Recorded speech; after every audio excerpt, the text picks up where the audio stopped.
Hey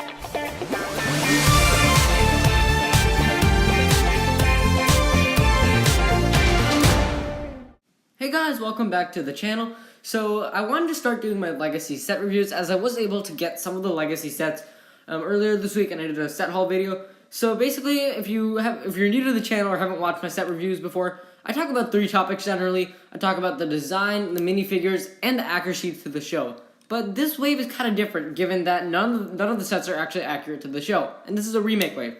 So instead of the accuracy category, I've decided I'm going to add in the comparison to the original category, in which we compare the new set to its original counterpart back from Season 1 or Season 2 or the pilots, and talk about which one is better and if the set has improved or not. So with all of that being said, we're going to talk about design first. And since I do own the Golden Dragon set, I will be able to provide actual footage. So let's get started. So here we do have the Golden Dragon, the second smallest set of the wave, going for around $20 US. So it is a really small dragon, very light, very small. And one of the things that it does is it combines the wings with the front legs. I don't think that actually looks bad. It features blades heavily with these different kinds of blades. You have your big blades here, and you have your normal sword blades. And I do like these front legs. I think they are pretty cool. I like the fangs and the claws especially. It looks really cool. I especially love these inclusions of these spike pieces and the stickers as well. It looks really nice on this. Now, taking a look at the hind legs on the back, and let me just position this in a way so you can see it. The hind legs are not so good, however. I think the hind legs are definitely one of my major problems, if not my biggest problem with this set. And I think one of the problems is that these pieces, the toes I guess, are just way too far apart. Another thing is it looks weird with these guys just being upside down, whereas the rest of the leg is just, normal. It looks weird like that, and I think the hind legs definitely could have been improved a lot. You could have had a third piece in the middle somehow. You could have had it smaller. You could have had it like these claws. I think that would have worked well. The tail is something really good about this set as well. I love the 2 little swords at the end, as well as these kind of connecting pieces. I think these green pieces on the top look really cool.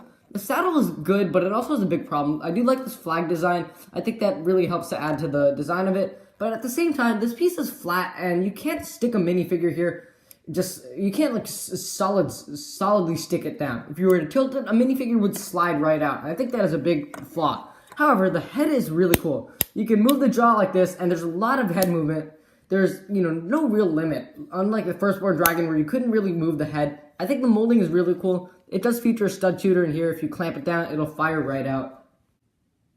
Taking a look at the minifigures that come in this set, I think it is a pretty good deal. Nowhere near as good as the Throne Room deal. Throne Room was also a set that was $20, and it had 5 amazing minifigures. But this is 3 really cool minifigures. It features Golden Lloyd and the Overlord in the same set. Taking a look at Golden Lloyd, I really like his new design. I don't think there's a big problem with it. Like, a lot of people kind of have a problem with it, and I think it's really cool. I like that there is dark green, and I definitely like the way that they've done this. If you take it off, there is a new head mold for Lloyd. It is golden, and with the angry face on the back as well. And I really think that the new face print for Lloyd looks really good, and it's something that should be used when in future waves as well. I do like the dragon designs as well for this too.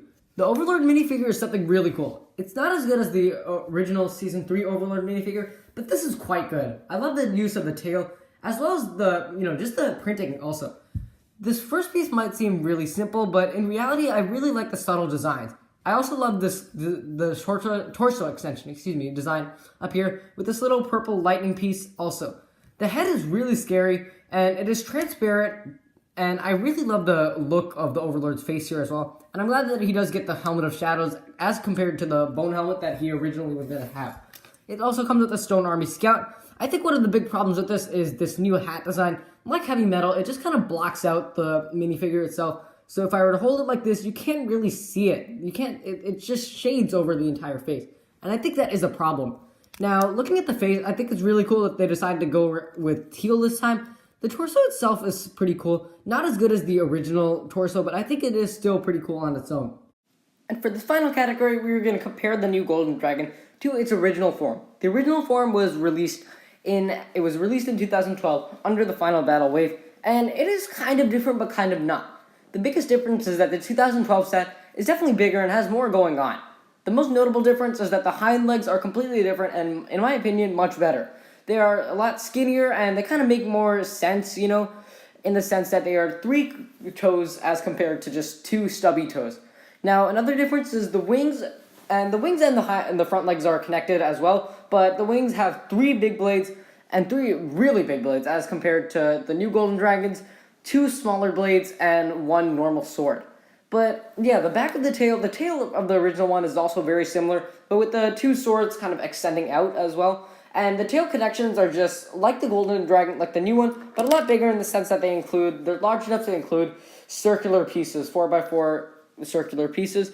And then, in addition to that, the head mold is a bit different as well, definitely bigger. It fits a giant ball instead of the little stud shooter. And the saddle area is different too. It has, Lloyd can actually stand in there. You can tilt it without Lloyd falling out. And it contains 2 flags, that is the difference. Now, I'd say the minifigures are definitely worse for this one. It has 2 stone army warriors, and the golden ninja, of course. But on the other hand, it does have a stone army kind of workshop area. And in the end, I'd kind of say that this new Golden Dragon is not as good as compared to the original Golden Dragon, but the minifigures are most certainly better. In the end, I would probably give this set a 3 out of 5.